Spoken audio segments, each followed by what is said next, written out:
কিন্তু একবারে ইউনের মতো আগামীবার মনে হয় না আমি আর এমপি তাই মুখরিয়া, কিন্তু এই 5 বছরে আমি যা পারি খামড়াই। ঘাটতি নেই এবং ঘাটতি হবে না। অপরাধী ঠিকই শাস্তি পাবে, সে ব্যবস্থা করবো, অন্তত এইটুকু আমি বলতে পারি। আসসালামু আলাইকুম দর্শক, দেশ ও দেশের বাইরে থেকে যারা এই মুহূর্তে আমার ভিডিওটি ওপেন করেছেন সবাইকে অসংখ্য অসংখ্য ধন্যবাদ। দর্শক, প্রথমেই দেখেছেন শিরোনাম। ব্যারিস্টার সুমন বলছেন আমি আগামীতে এমপিগিরি করব না এবং কোনো কিছুতেই ছাড় দিব না। এদিকে মাননীয় প্রধানমন্ত্রী বলছে সে যতক্ষণ ক্ষমতাশীল হোক না কেন কাউকেই ক্ষমা করা হবে না, কাউকে এই দল থেকে সাপোর্ট দেওয়া হবে না। এদিকে ব্যারিস্টার সুমন বলেছেন যে দলের যে যতগুলি ক্ষমতাশালী হোক না কেন তাকে আমি ব্যারিস্টার কখনোই ক্ষমা করব না এবং কখনোই তাকে আমি ছাড় দেব না, সাপোর্ট করব না। এতে যদি আমার নামে হাজারো মামলা হয় তবু আমি প্রস্তুত আছি, প্রয়োজনে আমি এমপিগিরি ছেড়ে দেব। হঠাৎ কেন ব্যারিস্টার সুমন এমপিগিরি ছেড়ে দিতে চাইলেন, এই প্রশ্নের উত্তরটা অবশ্যই আপনারা ব্যারিস্টার সুমনের কাছে যেই পাবেন। চলুন শুনে আসি আমরা। 60 বছরের মানুষ আমি, কিন্তু এখনো বাঙ্গা বাঙ্গিত গেছি না। আমার কথা হইলো যৎকান সইয়া সইয়া আমি যৎকান উন্নয়ন করতাম পারি, কিন্তু আমার যদি আপনারা বাধ্য করেন আমি কিন্তু আর আগামীবার এমপি হইবার লেগে না। আপনারা মনে করেন না যে আমার ভোটের চিন্তা আমি করি যে আগামীবার নিয়ে এমপি দিব। আমি কিন্তু একবারে ইউনের মতো আগামীবার মনে হয় না আমি আর এমপি তাই মুখরিয়া, কিন্তু এই 5 বছরে আমি যা পারি খামড়াই তুই যে মিডিয়া, যাতে মানুষে বুঝে যে কিছু বালা মানুষের এলাকায় লোক সোনাঘাট মাধবপুর আমি কইয়া গেলাম। আপনি কিন্তু পরে প্রশাসন পাঠাইম, আমারই ক্ষমতা আছে, কিন্তু না আপনি বুঝতেছেন। আপনারা যারা মালিক আছে আমারই কেন 80 লাখ টাকা গেছে, 81 লাখ টাকা গেছে, এটা আমার বহুত কষ্টের পয়সা গেছে। আমি কইয়া যাইতেছি আপনারা আল্লাহর রাস্তা আপনার কাছে চাই মানুষের।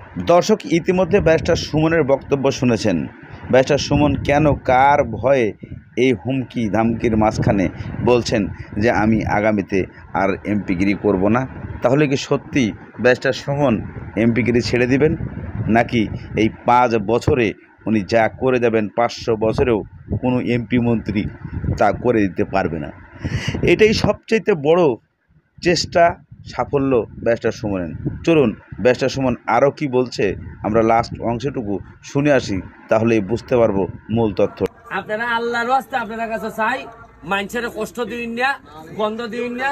আর আপনার ফিসের মধ্যে এটা গন্ধ আপনার তো লাগে না, না এখানে কোনো জিনিস নদীতে পড়বে না। আপনার বিল্ডিং এর জিনিস আপনারা নিচে থাকবো। আপনারা যেভাবে বাসা বাড়ি হয়, বাসা বাড়ির ভিসিটা কিন্তু সব বাসা বাড়ির ভিসিটা নদী আছে নি চলে কেমনেরা সিস্টেম করলে আপনারা চাইতেছেন মাগ না সব ফালাই দিতা নদীর। আর 2 বছর পাইলে আপনারা বিল্ডিং এখানে আইন নিলেন, আর 2 বছর পাইলে এরা এখানে আইন নিল না। আর ড্রেন পৌরসভায় বুঝতো আপনার কাছে ট্যাক্স নেই পৌরসভায়। তাহলে কি ব্যারিস্টার সুমন কারো ভয়ে এই কথা বলছেন, নাকি ব্যারিস্টার সুমন রাগে বলছেন, নাকি ব্যারিস্টার সুমন মাননীয় প্রধানমন্ত্রীর কথার সূত্র ধরে বলছেন? এদিকে ব্যারিস্টার সুমন বলছে আমি এমপিগিরি করি আর নাই করি 5 বছরে আমি সমস্ত ফাটিয়ে দেবো, ফাটাকেস্টের মতো আমি জ্বালিয়ে দেব, পুড়িয়ে দেব, সব করে দেব।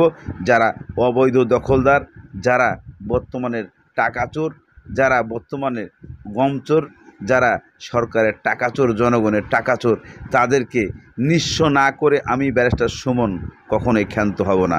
দর্শক, ব্যারিস্টার সুমনের এই কথাগুলো শুনে আপনাদের কেমন লাগলো অবশ্যই জানাবেন কমেন্টের মাধ্যমে। সবাইকে ধন্যবাদ। আসসালাম।